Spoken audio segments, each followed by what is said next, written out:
It's good, YouTube. It's the King here, Aqua Life, baby. You already know how it is.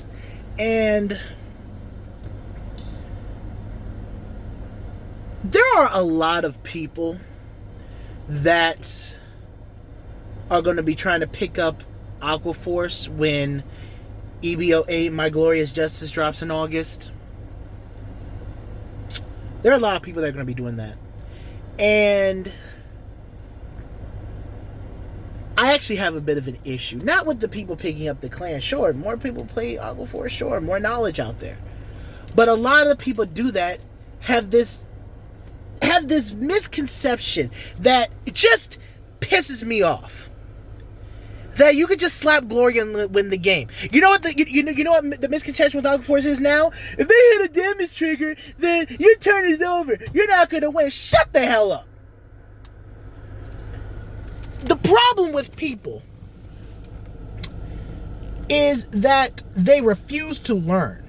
They refuse to theory craft, actually test it out in a serious manner, and not just toss stuff and throw attacks out there and pray to whatever higher being you use and hope to win the game. It does not work like that. Especially not here in the Aqua Life. It doesn't work like that. I am here, as you guys know, since October 2013. I will teach you how to play Aqua Force. My boys Wave Nation. You guys know him, Wave Nation. My boy Zay. Black Guy Senpai, or Senpai now. Riggs. Commander Jaime. A lot of my Aqua Force crew. We constantly test.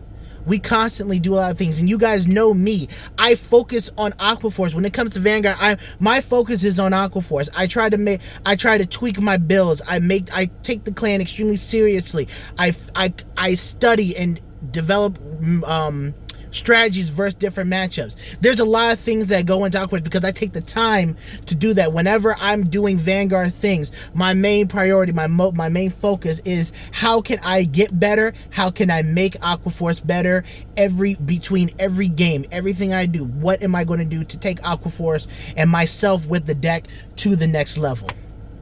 That's my approach with it.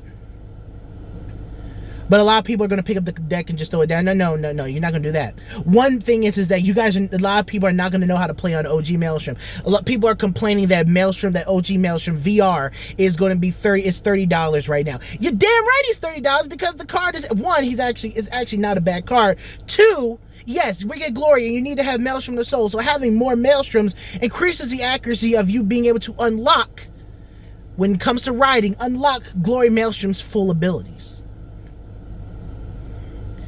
But a lot of people don't want to take the time out to learn OG Maelstrom. You just say, oh, a trigger ends your turn.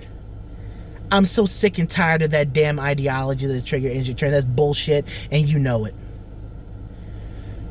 With OG Maelstrom, you give +3k to your front row. You can swing your first attack at a rear guard. If you're not boosted by Theo, because you can give 8 power somewhere else and then still be able to hit a number, you can swing 15k at a rear guard. Take out their intercepts, take out their important rear guards. Then your third and fourth attack have a lot more value because, especially if they need some type of counter blast, they'll probably take the damage and risk a Maelstrom restand. Or they'll block your Maelstrom restands, and then that's more guarding that they expunge from their hand. Aqua Force is not going to sit there and blow your opponent out of water. You also have to temp out your plays. Tidal and Algos are 2 attacks in 1 card. You can't just drop them all on the board and expect to, this is not going to work. You got to tempo it out. Sometimes, yes, Algos and Tidal can work on the board together, but you also got to, tempo out your plays. Figure out where's going what. You don't put Riptide on the Excel Circle. He's already hitting for 35. That's a fantastic number in itself. You want to save the Excel Circle for Algos and Tidal, because they're the cards that are swinging twice in a turn. They're the cards that don't gain any power on their own. Even and in fact, Tidal even loses power. Though yes, they get better with Glory Maelstrom. You still want to go with that same ideology for them. When Glory Maelstrom drops, What Excel mark you're gonna take? What's your hand looking like? What what do you have your second ride target? Do you need pieces? Do you want to do you have your pieces? Do you want to push out numbers because you want to force your opponent to drop between 15k to 20k or perfect guard, or else they have to take a damage on a full power glory turn. See, those are things that you're going to have to think of, but a lot of people don't, and a lot of people are just going to pick up the clan and just do the same thing that they do with every other rendition of Aquaforce throughout history.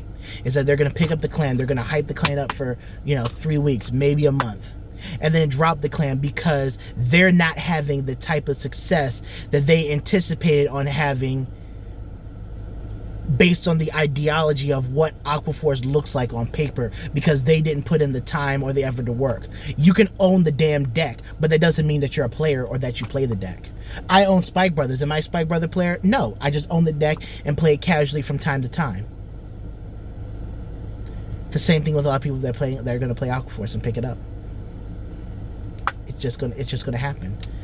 And a lot of people that do that are not going to know how to play on OG Maelstrom. They're not going to know what combos. They're not going to know, even from a deck building standpoint, oh, when we'll throw this and this and this in. Have you guys played with Hal Palos, the new promo we have? Have you experimented with, where he fits best, how your attack pattern should look, especially on OG?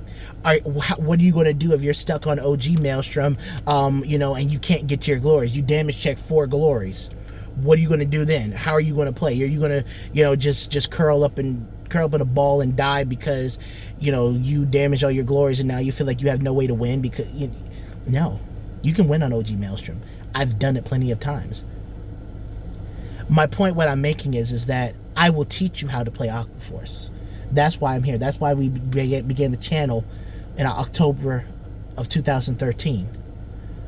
That's why I I'm with, my boy Wave Nation. I love doing this. And Zay, Senpai, all them.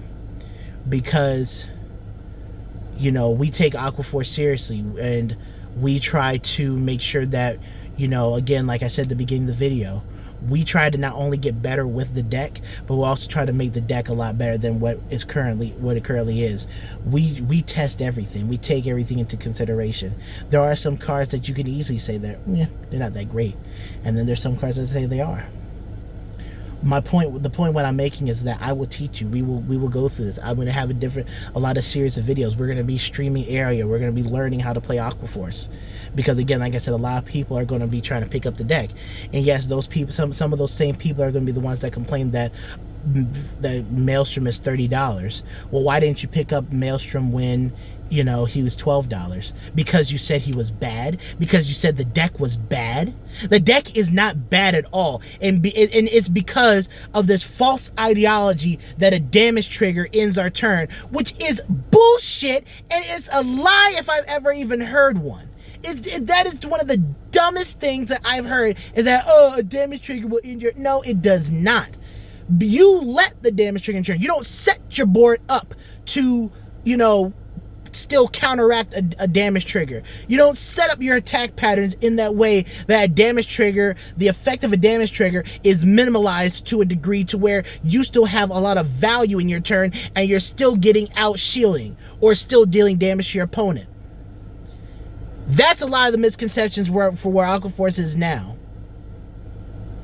And people refuse to pick up the clan, especially when Maelstrom was sitting at $10 to $12. Tidal was sitting at $3, $3 to $4. Pascal was sitting at $3. But now you want to pick it up. And I'm not deterring you from picking it up or not. But there is a learning curve with the deck. Even with this new stuff comes out, Wheel Assault brings a whole new dimension to how we can set up our board and what we can do.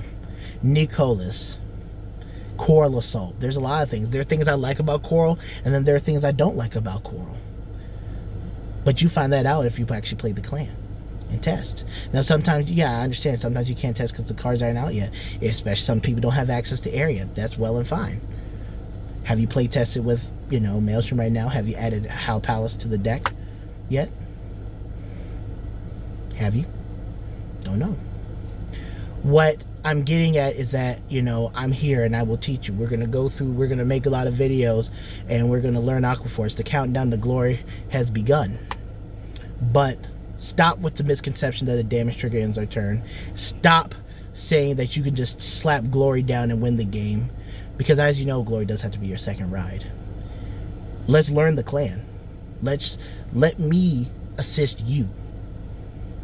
We got this. I got you. We're going to get better. But you're going to have to put in work too.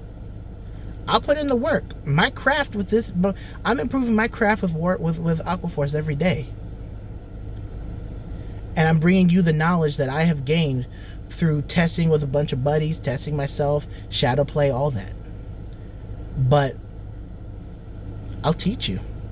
But are you willing to learn? That's the question. Let me know your thoughts. And like I said, a damage trigger does not end our turn. That's bullshit, and you know it. Aqua Life, baby, and we out.